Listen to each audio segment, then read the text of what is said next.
가운데서 역사하여 주셔서 하나님 그 말씀을 통하여 하나님 온 성도의 심령이 새로워지게 하시고 하나님 그 말씀을 통하여 성령께서 친히 운행하시며 하나님 깨워주며 붙여주며 하나님 앞에서 다시 변화되어지는 하나님 놀라운 역사들 우리 가운데 나타날 수 있도록 아버지 도와주시고 함께하여 주옵소서. 하나님 예배를 사모하는 자들 되게 하시고 기대하는 자들 되게 하시며 성령의 역사와 은혜를 사모하는 모두가 되게 하여 주시옵소서. 고마우신 하나님, 예배하는 인생이 되기를 원하오며 예배 가운데 오신 하나님을 마음껏 누리는 인생이 되기를 원하오며 우리를 부르시고 구원하신 그 예배자의 삶을 사는 자이 되도록 주님 인도하여 주시옵소서. 속한 우리 모든 성도 한 사람 한 사람 기억해 주시고 만나 주시기를 원하오며 은혜를 부어 주시기를 원하오며 성령으로 살아없이 함께 해 주셔서 이 세상 가운데서 능력 있는 그리스도의 삶을 살아낼 수 있도록 주님 도와 주시옵소서. 시험에 들지 않도록 주님 영적으로 강건하게 하시고 육신적으로도 건강하도록 도우시며 가정과 일터 모든 문제들 가운데서 주님 지키시고 보호하여 주셔서 늘 우리 입술에 감사가 끊이지 아니하고 찬송이 끊이지 않으며 주를 위해 우리의 삶을 아름답게 불살라 드릴 수 있는 우리의 삶을 위해서 주님 이끄시고 인도하여 주시옵소서. 이 땅에 세우신 교회들부터 봐주시고 특별히 조국단을 기억해 주셔서 하나님이 다스리고 통제해 주시며 주의 그늘을 세워 주셔서 하나님 영적으로 회복되게 하시고 온 땅이 주의 통치 아래에 있도록 주님 간섭하여 주시옵소서. 오늘도 하나님 예배에 참여하고 또 가정에서 예배하는 모든 성도들 가운데 하나님 합당 은혜를 부어 주시기를 간절히 원하옵고 예수님의 이름으로 기도하옵나이다. 아멘. 하나님 말씀을 잠깐 보겠습니다. 마태복음 21장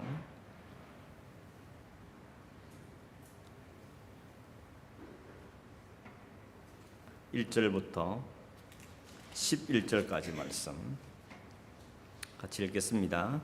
그들이 예루살렘에 가까이 가서 감난산 벳바게에 이르렀을 때에 예수께서 두 제자를 보내시며 이르시되 너희는 맞은편 마을로 가라. 그리하면 곧 매인 나귀와 나귀 새끼가 함께 있는 것을 보리니 풀어내게로 끌고 오라. 만일 누가 무슨 말을 하거든 주가 쓰시겠다 하라. 그리하면 즉시 보내리라 하시니 이는 선지자를 통하여 하신 말씀을 이루려 하심이라. 일러스되 시온 딸에게 이르기를 내 왕이 내게 임하나니 그는 겸손하여 나귀 곧 멍에 매는 짐승의 새끼를 다투다 하라 하였느니라. 제자들이 가서 예수께서 명하신 대로 하여 나귀와 나귀 새끼를 끌고 와서 자기들의 겉옷을 그 위에 얹음에 예수께서 그 위에 타시니 무리의 대다수는 그들의 겉옷을 기대 펴고 다른 이들은 나뭇가지를 베어 기대 펴고 앞에서 가고 뒤에서 따르는 무리가 소리 높여 이르되 호산나 다윗의 자손이여 찬송하리로다. 주의 이름으로 오시는 이여 가장 높은 곳에서 호산나 하더라. 예수께서 예루살렘에 들어가시니 온 성이 소동하여 이르되 이는 누구냐 하거늘 무리가 이르되 갈릴리 나사렛에서 나온 선지자 예수라 하니라.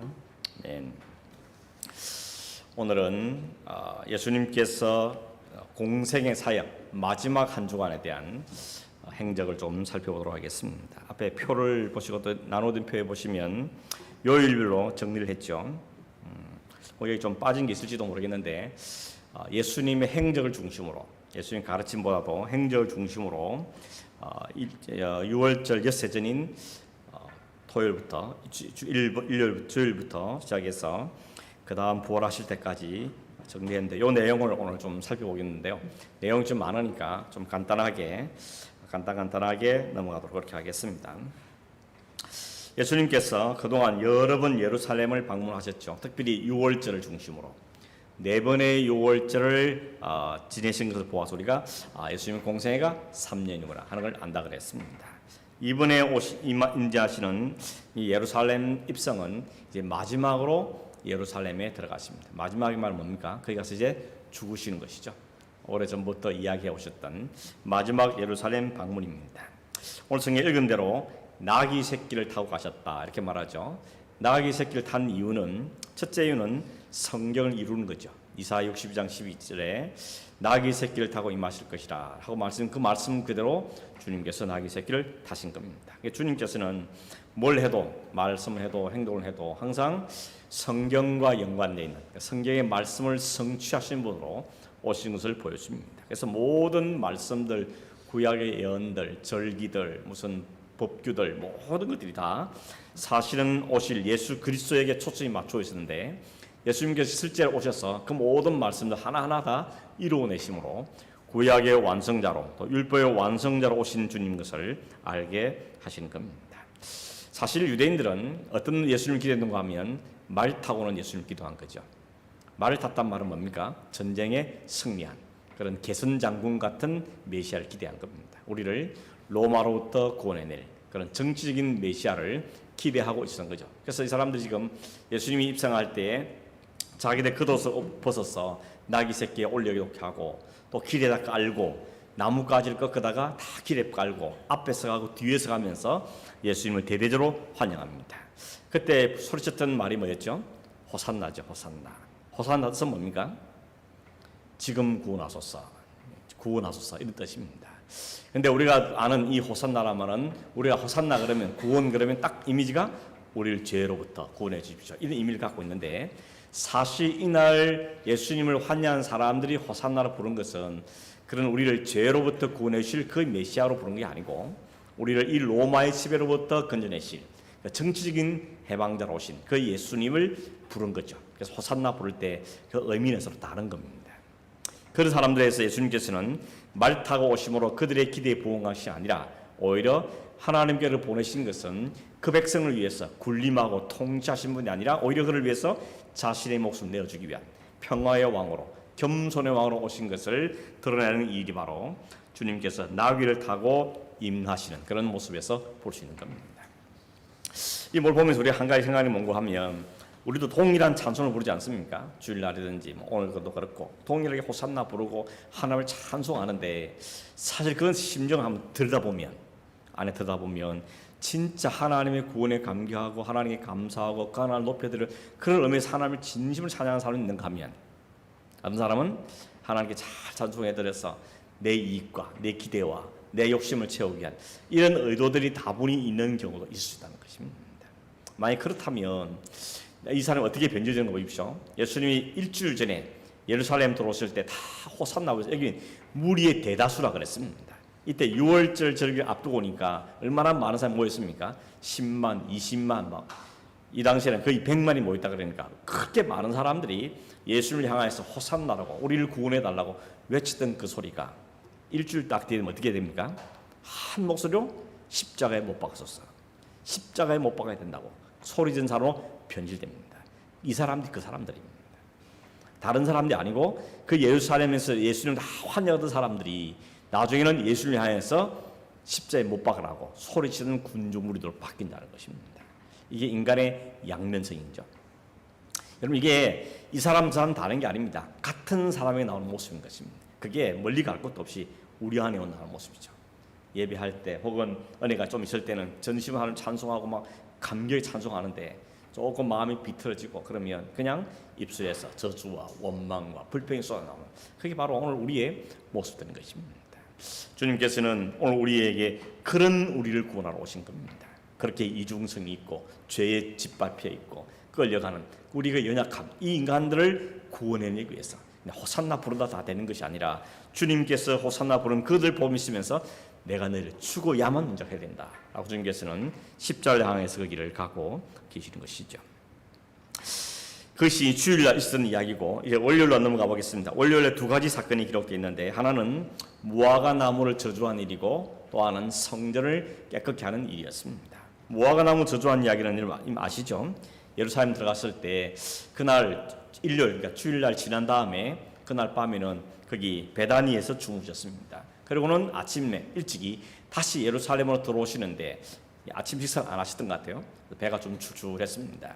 보니까 길가에 무화과 나무가 있는데 잎사귀가 있습니다. 아, 잎이 있단 말은 열매도 있겠구나 생각하고는 가서 열매를 좀 따먹으려고 갔더니 거기에 아무 열매도 없었습니다. 재밌는 성경에 뭐라죠? 아직 때가 아니라고 이야기하고 있습니다. 때도 아닌데 왜 무화과에서 열매를 달라 했나, 이렇게 의문을 품을 수 있는데, 또 어떤 다른 학자는 잎사귀 있다는 것은 그때의 때는 아직 아니지만 그래도 좀 이른 시기나 또 늦은 시기에 얻은 열매도 있을 수 있다는 것을 이야기하고 있습니다. 어쨌거나 이 무화과 나무를 주님이 저주하시죠. 아니 열매 좀 없다고 나무를 저주할 까 뭐 있습니까? 그 다음 아침에 가보니까 뿌리 채 말르시다 그러지 않습니까? 왜 이런 일이 찼을까? 뭔가 의도가 있는 거죠. 예수님이 애꿎은 나무 죽이려고 하는 것이 아니고 이를 통해서 뭔가 말씀하실 분 있는 거죠. 구약 성경에 보면 대부분 무화과 나무 혹은 포도나무는 이스라엘 백성들을 상징하는 나무로 자주 등장하고 있는 겁니다. 그러니 열매가 없는 무화과 나무라고 하시면서 저주하신 것은 열매 없는 이스라엘 백성을 상징하는 것이죠. 형식은 있습니다.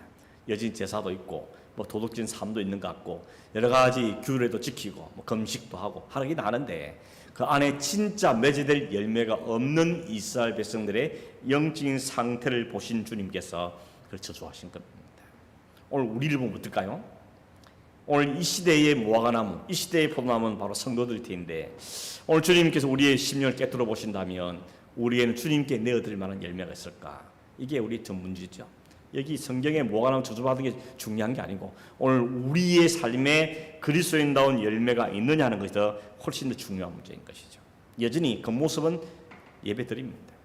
봉사도 합니다. 헌금도 하고 있고 하고 있습니다. 나름대로 도덕적인 삶을 사는지 모릅니다. 그러나 진짜 주님께서 우리의 심령을 들여다보실 때 그래 이 귀한 열매를 맺고 사는구나 할 수 있느냐 하는 것은 정말 우리가 신중하게 물어야 될 부분인 것이죠. 그러면 여러분 주님께서 기대하신 열매는 뭐였겠습니까? 주님이 기대하신 열매는 적어도 이건 아닌 것 같습니다. 율법을 얼마나 잘 지키냐, 제사를 얼마나 잘 규례를 지키고 있느냐, 그건 아닌 것 같습니다. 이건 다 하고 있는 거니까. 진짜 주님이 바라신 것은 삶의 열매였던 것이죠. 그리스도인다운 삶의 열매를 맺고 있느냐 하는 걸 주님께서는 보셨던 거죠. 그래서 오늘 우리도 마찬가지인 겁니다. 우리의 삶에 그리스도인이라는 이름만 말고 목사다, 장로다, 뭐 권사다, 집사 이런 타이틀 말고 네가 그리스도인으로서의 합당한 삶의 열매를 맺고 있느냐 하는 걸 주님 찾으신다는 겁니다. 그러니 오늘 우리는 그래서 우리가 목사들한테 그런 이야기 많이 하세요. 목사가 되기 전에 성도가 되라 이런 말을 하거든요. 그렇습니다. 타이틀이 있으면 있을수록 그리스도인 다음을 잊어버릴 가능성이 많기 때문에 그렇습니다. 왜냐하면 껍질이 너무 단단하기 때문에 왜 입고 있는 옷이 너무 단단하기 때문에 그 속 사람을 감추기 쉬운 거죠. 그러니까 주님께서는 우리의 중심을 보시는 거죠. 우리는 날마다 주님 앞에 우리의 열매 없음을 불쌍해달라고 기도하고 우리 안에 성령의 열매가 맺혀지기 위해서 주님 앞에 기도하며 사실 매일같이 몸부림치는 삶이 우리에게 있어야 되는 겁니다. 우리는 은혜를 입어야 되겠고 성령 은혜가 있어야 되고 그래야 살아낼 수가 있는 것입니다. 저는 종종 이런 상상을 또 해봅니다. 제가 목사가 안 됐다면 어땠을까 이런 생각을 해봅니다. 목사가 안 됐다면 정말 이렇게 예배 한 번도 안 빠지고 예배 드렸을 것일까? 아니면 목사가 안 됐다면 이렇게 새벽마다 기도할 것인가? 혹시 목사 안 됐다면 목사를 괴롭히는 사람은 안 됐을 건가? 이런 상상들 해보는데 별 자신이 없더라고요. 그래서 저는 사실 솔직히 교회 잘 못 나오고 막 이런 분 보면 막 책망하고 싶은 마음 들다가도 저를 보면 너나 잘하세요. 이런 마음 들 때 참 많습니다. 그러나 여러분 그것만 다는 아니죠. 또 나는 맡은 직분이기 때문에 그 말씀을 전하고 강조하고 하는 것은 맞다고 생각합니다. 그래서 이게 늘 양면성에서 마음의 갈등이 많거든요. 말해야 되는데 좀 더 강력하게 해야 되는데 하다가도 또 너는 잘하냐 뭐 이런 마음 들으면 또 막 좀 움츠러들고 이런 마음이 생깁니다. 아무튼 여러분 주님께서는 내가 목사가 여러분 평가하는 게 아니고 주님이 우리를 평가하는 기 때문에 주님 앞에 내어드릴 만한 그 삶의 열매, 헌신의 열매, 기도의 열매, 전도의 열매 이걸 있는지 우리는 날마다 살펴봐야 되는 것입니다. 오늘 주님께서는 이걸 우리에게 이야기해주고 있는 것이죠. 두 번째는 성전을 청결케 한 사실인데 이거는 공생에 처음 시작할 때도 이 사건이 있었죠. 공생에 마칠 점에도 또 다음같이 나오고 있습니다. 어떤 분은 이게 같은 사건이라고 말하는 분도 있고 어떤 학자들은 처음과 두 번의 사건이다라고 말하는 분도 있습니다. 만약에 두 번의 사건이라면 어떤 의미가 있는가 하면 예수님께 공생을 시작할 때쯤에 성전을 확 뒤엎어서 성전을 청결한 일이 있었고 그 공생을 마지막 끝낼 쯤에 다시 한번 일이 있었다는 건 뭐겠습니까? 성전이 뭔지를 강조하는 것. 이 성전이 회파되고 형식만 남아있고 제사만 남아있는 이 성전을 진짜 기도한 집으로 진짜 예배하는 집으로 회복하기 위해서 오신 당신이라는 겁니다. 내가 성전 자체이고 내가 죽어서 이 성전을 깨끗하게 정결하겠다는 그 의미를 다시 한번 보여준 게 아니겠는가. 그래서 주님이 오신 공생의 목적은 성전된 자신을 내어주셔서 성전을 회복하기 위한 하나님의 의도에 순종하는 게 아니겠는가. 이렇게 해석하는데 상당히 공감이 되어지는 해석이라고 생각되었습니다. 화요일 넘어가겠습니다. 화요일 날 예수님께서는 하신 일이 많은데 근데 장소는 안 바뀌었어요. 내 성전 안에만 머물렀던 것 같습니다. 성전 안에서 뭐 했는가 하면 많은 종교 지도자들과 논쟁합니다. 우리 식으로 말하면 말싸움을 했다는 겁니다. 왜냐하면 이 사람들이 계속 시비를 걸거든요. 이런 시비 걸면 또 거기에서 대답하고 이거 하면 또 대답하시고 또 그 마음을 아시고는 또 이야기하시고 이 이야기가 계속되는 것이 화요일 날 주님이 하시는 것을 보게 돼요. 그래서 마태복음 21장에서 21장 23절에서 25장까지 길게 써 있는 화요일 날 업적을 보면 대부분 다 말씀하신 이야기입니다. 어떤 이야기를 했는 거 보면 21장 23절 27절에는 제사장과 장로들이 와서 도대체 당신은 무슨 권위로 이런 일을 하냐라고 권위, 오소리티 문제를 가지고 시비를 걸었습니다. 그런데 예수님이 뭐라고 했죠? 나도 한마디 하겠다. 세례 요한의 세례가 하늘로부터 온 거냐 사람에게 온 거냐 너 대답해라. 나도 대답하겠다. 그랬더니 이 사람들이 고민이 된 거죠. 하늘로부터 온 거라 그러면 왜 세례 요한을 안 믿냐고 말할 거고 사람으로 왔다 그러면 사람들이 지금 다 세례 요한을 선지자로 보고 있는데 또 반란 일 같고 그러니까 이 사람이 뭐라 그러죠? 우리는 모른다 그러죠. 모른다 그랬습니다. 그러니 예수님이 말합니까? 너희가 모른다 하니 나도 말 안 해주겠다 이렇게 말씀하십니다. 그러면서 그 다음에 이어지는 세 가지 예화를 드십니다. 그게 21장 28절에서 22장 14절에는 세 가지 비유인데 세 가지 비유가 뭔가 하면 첫째 비유는 아들 둘이 있는데 아버지가 밭에 가서 일 좀 해라 그랬더니 첫째 아들은 예 해놓고는 안 갑니다. 둘째 아들은 싫어요 해놓고는 생각해보니까 좀 반성이 되니까 나갔다는 겁니다. 묻지요. 누가 잘한 거냐. 그러니까 그 사람이 당연히 둘째 아들이죠. 비록 처음에는 안 한다 그랬지만 자신의 잘못 깨닫고 감격히 잘한 거죠. 그렇게 말하니죠. 그때 예수님이 바로 지적한 겁니다. 그 첫째 아들이 바로 종교 지도자들이고 그 둘째 아들이 바로 세리와 창녀 같은 사람들이다 라고 이야기한 거죠. 하나님이 누굴 기뻐하시겠냐 그걸 묻는 거죠. 두 번째 예는 뭔가 하면 악한 농부 비유죠. 포도원에 새를 주고 타고로 주인이 갔는데 때가 되어서 열매를 좀 얻으려고 사람을 보냈더니 다 그냥 오는 사람만 다 죽여버리죠. 마지막에 아들을 보냈더니 아들마저 죽여버린 겁니다. 거기 등장하는 이 악한 농부는 바로 이 종교 지도를 가르친 거고 거기에 왔던 하인들, 종들은 그 선지자들, 제사장들, 선지자들 이야기하는 것이고 아들은 예수님을 이야기하는 것이고 너희들이 예수를 죽이는 자들이라고 지적하고 있는 겁니다. 세 번째 비유는 혼인잔치 비유죠. 혼인잔치 비유는 뭡니까? 잔치를 베풀어 놓고 손님을 초대했더니 다 안 간답니다. 나는 밭에 가야 되고 난 뭘 해야 되고 뭘 해 핑계를 해서 아무도 안 간다 그러죠. 그래서 주인이 그러면 길거리 나가서 아무나 데려와라 그랬어요. 그래서 다 불러 모은 겁니다. 근데 그 중에 예복을 입지 않은 잔치에 올 만한 예복을 딱 갖추고 와야 되는데 예복을 입지 않은 사람을 가르내는 그 이야기가 혼인잔치 비유죠. 그 세 부의 사람이 등장하죠. 처음 초대했는데 안 온 사람은 종교 지도자들 이야기하는 거고 두 번째 아무나 오게 한 사람은 세리나 창기나 세상 모든 사람을 이야기하는 것이고 그 중에 예복을 입은 사람들만 청함을 받은 사람인 거죠. 그래서 청함을 받은 사람 많지만 거기에 진짜 온전한 사람은 적다는 이야기를 하고 있는 것이. 그 세 가지 비유할 목적이 뭐겠습니까? 지금 자기 와서 권위를 따지고 묻는 그들에게 이 세 가지 비유를 통해서 형식만 외심망하는 그들을 지적하는 비유였던 것입니다. 그러자 그 사람이 또 다른 사람이 와서 또 시비를 건 게 뭔가 하면 가이사에게 세금을 바쳐야 됩니까? 안 바쳐야 됩니까? 또 이 문제 갖고 시비를 걸었죠. 예수님 답이 뭐였죠? 가이사의 것은 가이사에게, 하나님의 것은 하나님에게 이렇게 말씀했습니다. 이 말은 세상 돈을 어떤 돈은 하나님 것, 어떤 돈은 가이사 그 말이 아니죠. 세상의 정부, 세상의 세금력 이것도 우리가 존중히 여긴다는 것입니다. 그러나 더 중요한 것은 그 모든 것도 하나님께 왔다는 것을 인식하는 거죠. 하나님께 오심을 기억하고 하나님께 온전한 헌신도 필요하다는 것을 이야기하는 것입니다. 왜 이렇게 말하는가 하면 이 사람들은 하나님께 드릴 것 같고 그걸 다르게 쓰면서 네가 하나님을 위해 쓴 거라고 이렇게 말하므로 하나님께 드리는데 소홀했기 때문에 그렇습니다. 그러니까 이렇게 여러 가지 속임수, 꼼수를 쓰니까 거기에 예수님께서 지적하신 말씀이었죠. 그런 다음에 사두개인들이 와서 부활에서도 시비를 겁니다. 형제 7이 있는데 다 한 여자한테 장가 들었는데 그 계례법이죠. 형이 죽으면 동생이 또 동생 또 동생 이래서 7의 형제가 다 한 여자한테 장가 들었는데 나중에 부활이만 있다면 그 부활되면 누구 아니냐는 겁니다. 부활이 없다는 걸 말하고 싶은 거죠. 그런데 예수님이 뭐라 그랬습니까? 너희들이 부활 때를 몰라서 그런 거다. 부활 때 되면 시집도 가지 않고 장가도 가지 않고 모두가 다 그리스도 안에서 모두가 주님의 신부라는 것을 이야기하는 거죠. 그렇게 해서 그들의 논쟁을 말씀했고, 그 다음 이어서 말하기를 23장에 넘어가면 서기관과 바리새인들에게 7번 외식하는 자들, 화 있을 찐저 이러면서 7번 종교 지도자를 책망하는 내용이 나옵니다. 그 내분 내용이 뭔가 하면 한마디로 말하면 외식입니다. 외식은 늘 말씀드리지만 바깥의 식사는 아니고 거칠음하는 것, 폼만 잡는 것, 하는 사람, 그 타이틀만 가거든요. 이런 삶에서 주님이 책망하죠. 그래서 화 있을 거다. 그런 자들은 화를 받아, 마지막 때면 화를 받을 것이라고 말씀하시죠. 그런 다음에 이어지는 게 24장에는 마지막 날에 있게 될 징조들 이야기죠. 대자연의 문제라든지 환란의 문제라든지 이런 문제들이 있을 거고, 25장에 가면 반드시 그날 올 건데 그날에 어떤 심판이 오는 걸 3가지 비유를 들죠. 열처녀 비유, 달란트 비유, 양과 염소 비유죠. 그 비유를 통해서 주님은 정리를 하시는 겁니다. 그렇게 하신 것이 화요일 날 하시던 일들이었습니다. 수요일 넘어갑니다. 수요일 날에는 예수님께서 뭘 하셨는지에 대해서 기록이 없습니다.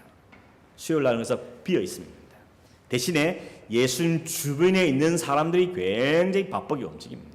3 부류 사람이 있었습니다. 첫 번째 부류는 종교 지도자들입니다.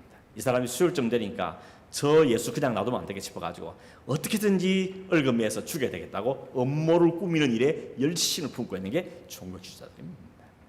두 번째는 한 여자가 그 배단 시몬 집에, 나병 환자 시몬 집에 한 여자가 와서 향유를 예수님에다 붓는 사건이 나옵니다. 사람들이 그걸 뭐라 그랬죠? 왜 허비하냐? 왜 낭비하냐? 이거 팔면 많은 사람이 베풀 수 있는데 라고 말하니까 주님께서 그렇게 말한 사람 다 도둑놈이라 그러죠. 진짜 불쌍한 사람 생각하는 게 아니고 저게 아까우니까 저걸 좀 착복할 생각을 하니까 그런 게 아니에요. 특별히 다른 성에 보면 가룟 유다가 거기에 등장하죠. 가룟 유다를 지적하면서 그가 예수님 곁에서 돈 맡은 사람이잖아요. 회계자네. 그가 자꾸 아마 챙겼던 것 같아요. 그러니까 주님께서 도둑이라고 지적하는 것입니다. 저 많은 돈 중에 좀 빼돌리면 또 상당한 주머니가 부득이해질 텐데 저걸 그냥 쏟아버리니까 아까워가지고 그 아까운 게 진짜 낭비가 아니고 내한테 안 오니까 아까웠던 거죠. 주님 그걸 허비한다고 하는 것들을 책망하십니다. 그러면서 주님 그러죠. 이 여자는 지금 좋은 일을 한 거다. 며칠 후면 내가 죽을 텐데 내 장례를 미리 준비한 거라 라고 말하면서 이 좋은 일이 복음이 전파되어 어디든지 이 여자의 일이 전파될 거다, 기억되게 될 거다 라고 칭찬하시는 이야기가 나옵니다. 세 번째 이야기가 뭔가 하면 가룟 유다가 그 틈에서 이제 대제사장을 찾아가서 내가 예수님 넘길 테니까 얼마 줄래요? 그래서 합의 본 게 은 30이죠. 은 30에 팔아넘기로 작정한 이야기가 수요일 날 이런 이야기였습니다. 목요일 넘어가면 이 목요일 날 진짜 이제 아주 슬픔의 날이죠. 중요한 날입니다. 예수님이 잡히시는 날이죠. 6월절 만찬이 이루어집니다. 그때 예수님께서 제자들한테 발을 씻겨주시고 그리고 떡을 떼어주면서 이게 내 몸이다. 잔을 나누면서 이게 내 피, 곧 언약의 피다. 그러면서 6월절을 행하죠. 그렇게 하신 다음에 결국 그때 잡혀가시죠. 그 전에 꼭 뭘 하는가 하면 같이 만찬한 중에 한 사람이 나를 팔 거다. 이 말씀을 하시죠. 가슴이 다들 뜨끔뜨끔해가지고 납니까? 이렇게 물어보죠. 근데 같이 떡반주에 손을 넣은 자가 그가 했는데 그가 바로 가룟 유다였습니다. 아무래도 가룟 유다 그때 서거문이 빠져나왔던 것 같습니다. 그리고는 가서 군인들 데려오는 것이죠. 그 만찬이 끝나자마자 주님이 어디로 가시는가 하면 겟세마네 동산으로 가시죠. 그 겟세마네 동산 뭐하러 가셨습니까? 기도하러 가셨습니다. 주님 거기 어떻게 기도했었죠?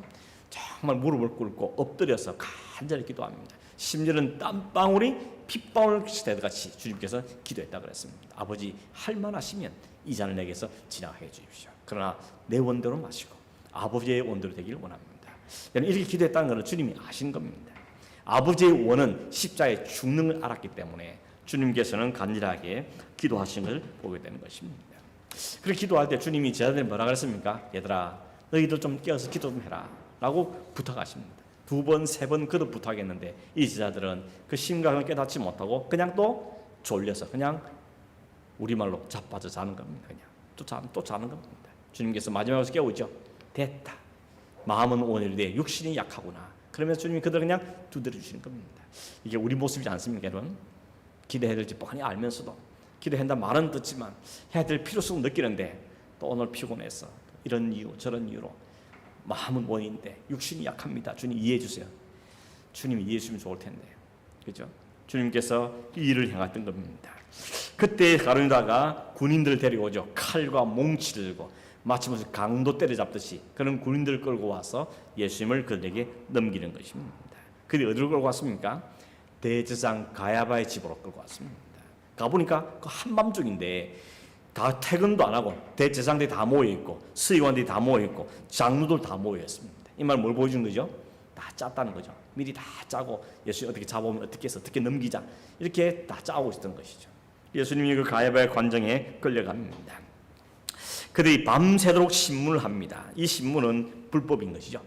사내린 공의원 70명이 다 모여야 되는데 다 모이지 않은 것 같고 그런데도 불구하고 어쨌든 이 밤이 지나가기 전에 곧 6월절 오기 때문에 명절날에는 예수님을 넘기면 밀란이 날지도 모르니까 그 전에 빨리 처리하기 위해서 그 밤을 세워서 회의를 한 겁니다. 참 나쁜 사람들이죠. 밤을 세워서 재판해서 새벽 되니까 벌써 자기들이 정리 다 된 겁니다. 끝난 겁니다. 그 새벽에 어디 넘깁니까? 빌라도에게 넘깁니다. 왜 빌라도에 넘겼습니까? 자기들한테는 종교 재판의 권한은 있지만 사람을 죽일 수 있는 사형에 대한 권한은 없기 때문에 그 권한을 가진 총독한테 넘겨서 그를 죽이도록 사형 언도를 받기 위해서 한 겁니다. 여러분 왜 빌라도에게 넘기는가 하면 물론 사형 언도를 받지만 그 이전부터 이미 이 종교와 그 정치가 결탁이 되어 있습니다.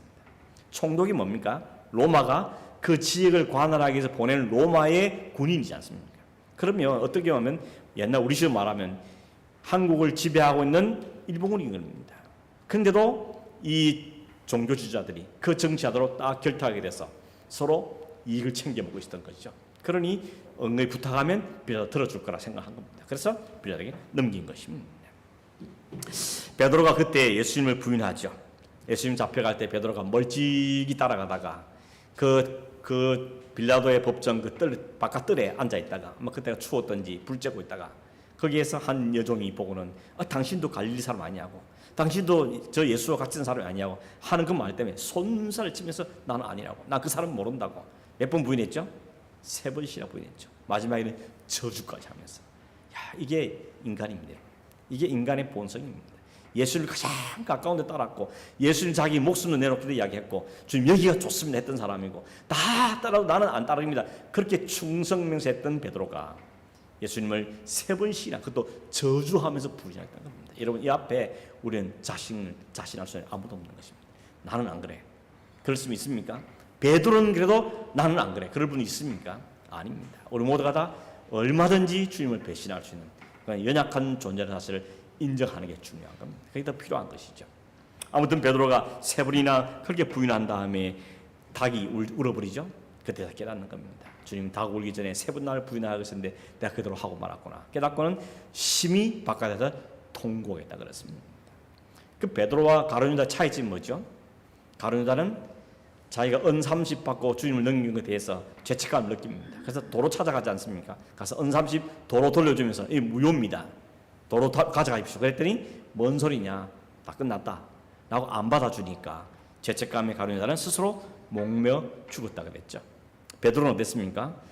똑같이 세 번 저주하고 3번 저주하면 부인했지만 베드로는 심히 통고하고 그 영화에 그랬죠. 코바디스. 주님 어디로 가십니까? 네가 나를 배신했으니까 너를 위해서 내가 죽으러 십자가한다. 그 사건을 통해서 베드로는 심히 통고하고 하나님께 회개하고 돌아오게 되는 것이죠. 여러분 죄 안 진 사람 있습니까? 죄의 경종이 따질 것이 없습니다. 모두가 죄인이고 죄를 지을 수밖에 없습니다. 중요한 것은 그때 말씀이 임할 때 깨우치고 돌아서는 게 은혜인 것입니다. 진짜 성도는 회개합니다. 성도 아닌 사람은 회개하지 않고 끝까지 가지만 성도는 회개하게 되는 거죠. 이 베드로가 그렇게 회개하게 되는 걸 보게 되어집니다. 이제는 누구에게 넘어왔습니까? 빌라도에게 모든 권한이 넘어왔습니다. 빌라도가 재판을 합니다. 새벽부터 넘김을 받은 그 예수를 재판해 보니까 아무리 재판을 해도 죄를 못 찾죠. 그래서 묻습니다. 네가 진짜 유대인의 왕이냐? 그랬더니 예수님이 네 말이 옳다. 그 부분에서는 대답하셨는데 나머지 바리새인과 또 종교자들이 그렇게 막 고소를 많이 했는데 그 아무리 이야기해도 죄가 성립이 안 되는 거죠. 그래서 빌라도 어떻게 합니까? 풀어줘야 되게 생각하는 겁니다. 풀어줘야 돼 생각하고 보니까 풀어주는 방법 중에 하나가 특사가 있어요. 특사. 명절날에는 특별 사면 제도가 있었는데 때마침 그때 잡혀 들어온 강도 바라바가 있었고 그 예수님이 잡혀온 겁니다. 그래서 사람이 묻죠. 바라바와 예수님 중에 내가 누굴 풀으면 좋겠냐 했을 때 사람들은 당연히 예수로 할 줄 알았죠. 왜냐하면 죄가 현격 차이 나요. 한 사람은 완전 현행범으로 잡혀온 강도고 무시하는 강도고, 한 분은 억울한 누명 때문에 가져왔는데 당연히 이 사람이 풀려날 줄 생각했는데 이미 대장들이나 공작을 다 해놨죠. 다 판을 다 짜놓은 겁니다. 그래서 다 한 목소리로 바라바를 내달라고, 살려달라고 요청한 겁니다. 빌라도가 너무 놀랐지만 그럼 마음에 품은 겁니다. 그러면 예수도 내가 만약에 원하면 풀어주겠다는 마음을 갖고 그럼 예수는 어떻게 하면 좋겠냐라고 물었더니 예수도 풀어주십시오 이렇게 기대했는데 어떻게 합니까? 십자가에 못 박으라고. 십자가에 못 박아야 된다고 온 떼거리로 막 소리를 지르니까 이 빌라도가 고민을 한 겁니다. 총독으로서 자기의 분명히 권한이 있습니다. 무시해도 됩니다. 그런데 이렇게 했다가 밀란이 일어나면 자기 목숨이 위태롭잖아요. 로마에 파송받았는데 이 소문이 로마의 황제의 귀에 들어가면 자기 총독 자리에 잘릴 수 있기 때문에 결국 빅딜을 한 겁니다. 빅딜. 옛날에 제가 이 입 갖고 논문 한 번 쓴 게 있거든요. 제목이 빅딜이었어요. 빅딜. 자기 정치인 생명을 위해서, 자기 앞나라를 위해서 이게 뻔히 죄가 아닌데 저게 뻔히 죄인데도 불구하고 그냥 자기 그거 엎어버린 거죠. 그게 바로 자기 정치인 야욕과 생명을 위해서 그 빅딜을 감행하죠. 예수를 내어주고 자기 자를 지키는 겁니다. 그러니 이루어졌죠. 그래서 우리는 흔히 사도신경 고백할 때마다 본디오 빌라도에게 고난을 받고 이렇게 하죠. 빌라도는 손을 몇 번 씻었죠. 영화 보면 그렇지 않습니까? 나는 이제 무죄하다 하면서 손을 몇 번 씻습니다. 결백증 환자처럼 손을 씻습니다. 그런데 그럴 수가 없는 거죠. 그 본디오 빌라도는 우리가 사도신경 할 때마다 사실은 외우는 사람이 되고 말았죠. 근데 여러분 사실은 똑같은 이 넘겨줬다 그러잖아요. 빌라도가 그들을 예수를 십자가에 못 박히도록 넘겨주었다 돼 있어요. 넘겨주었다. 이 표현이 로마서 18장 30절에 똑같은 나라가 나오는데 이렇게 사용됩니다. 자기 아들을 아끼지 아니하시고 우리 모든 사람을 위해 내어주신 이가 어찌 그 아들과 함께 모든 것을 우리에게 주시지 아니하겠냐. 여기 내어준다, 넘겨준다는 똑같은 단어가 사용되어 있습니다. 그러니까 이 능력은 누가 넘겨준 겁니까? 자기 아들도 아끼지 않고 하나님 아버지께서 내어주셨다는 거죠. 그러니까 빌라도가 넘겨준 건 성경 표현하지만 사실은 하나님께서 그 아들을 넘겨준 거죠. 왜요? 우리의 죄를 해결할 문제는 이 방법밖에 없기 때문에 아들을 내어주는 방법 다른 방법 한 방법이 없기 때문에 그 아들을 하나님께서 내어주셨다는 겁니다.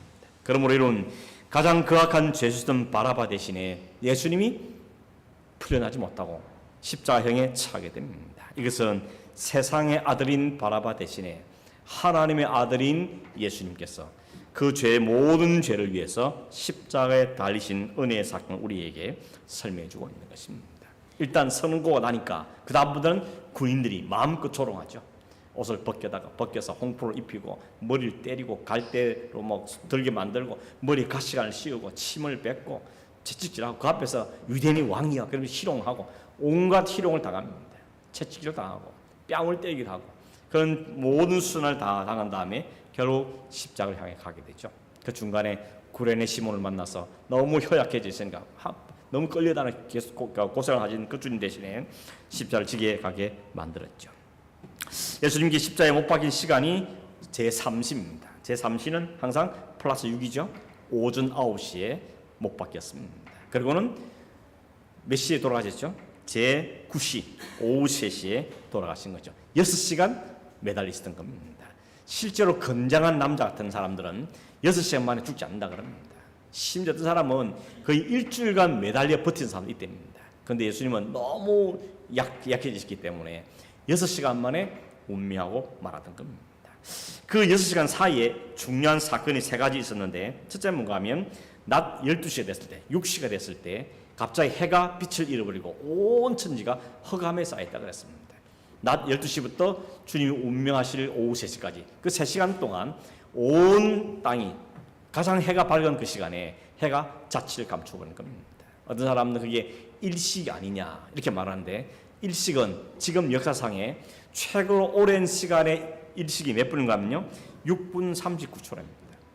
6분 39초 동안 개기 일식이 일어났는데 예수님은 3시간. 그러니까 이건 하나님이 가린 것이지 자연현상이 결코 아니함을 보여주는 겁니다. 여러분 성경의 흑암, 어둠 이건 뭘 상징합니까? 심판이죠. 10가지 재앙 내릴 때 흑암에 임했던 것처럼 그 심판을 이야기하는 것입니다. 그 시간에, 그 3시간 동안 하나님의 인류를 향한 모든 죄에 대한 심판이 다 쏟아진 겁니다. 그 흑암 가운데 하나님이 죄에 대한 모든 시험을 다 땅에 쏟아부으셨는데 누구한테 쏟아부으십니까? 한 사람에게만 모든 심판을 쏟아부은 겁니다. 그게 주님이시던 겁니다. 주님 십자가에 우리의 모든 죄를 지고 담당하셨기 때문에 하나님의 모든 심판이 그 시간, 그 3시간 동안 그 주님 앞에 다 쏟아진 거죠. 그 주님 마지막에 뭐라 그러죠? 테텔레스타이, 내가 다 치렀다. 모든 값을 내가 다 치렀다. 그렇게 말씀하시고 운명하시는 겁니다. 그때나 현상이 뭐였습니까? 성소 휘장이 찢어지는 것이었죠. 성소는 뭡니까? 커튼이죠. 사람이 도무지 찢을 수 없도록 겹겹이 쌓아놓은 실로 짜놓은 성소 휘장입니다. 그 휘장은 분리죠. 막는 겁니다. 갈라놓는 겁니다. 누구와? 죄인과 죄인 아닌 사람, 의인과 죄인을 갈라놓는 겁니다. 하나님만 의인이시고 인간은 죄인 때문에 그 중간에 가지 못하죠. 못 들어갑니다. 그런데 그 휘장이 위로부터 아래로, 인간이 아래로 찢은 것이 아니라 위로부터 아래로 찢어짐으로 그 이제 하나님과 가르치는 길이 새로운 길, 산길, 살 길이 열릴 것이죠. 그러면 성경 분명히 하죠. 그 성소 휘장은 예수 그리스도의 육체라고 이야기하시죠.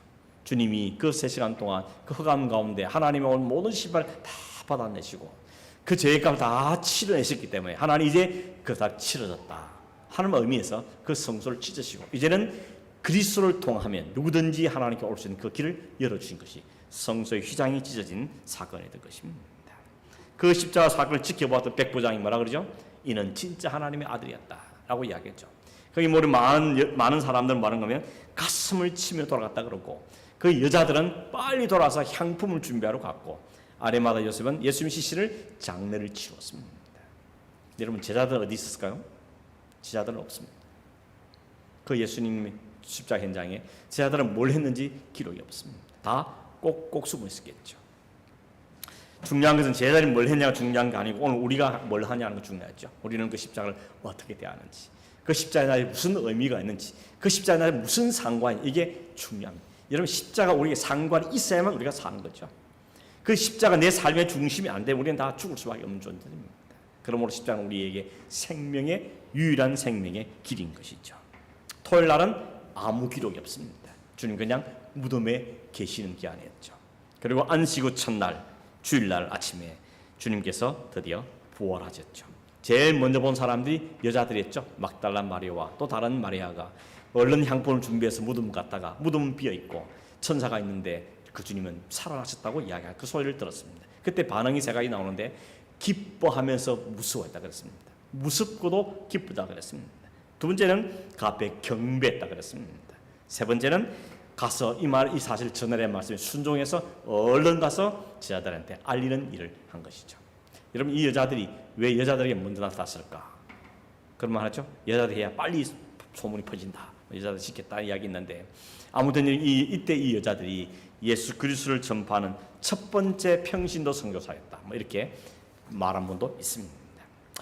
그들 통해서 전에뿐만 아니라 예수님이 친히 11제자와 엠마오한 제자들과 또 많은 사람들에게 자신의 몸을 보여줄 수 있죠. 만져보게 하고 보게 하고 같이 먹기도 하고 그러면서 주님의 발을 확인시켜 주시길 보게 되는 것입니다.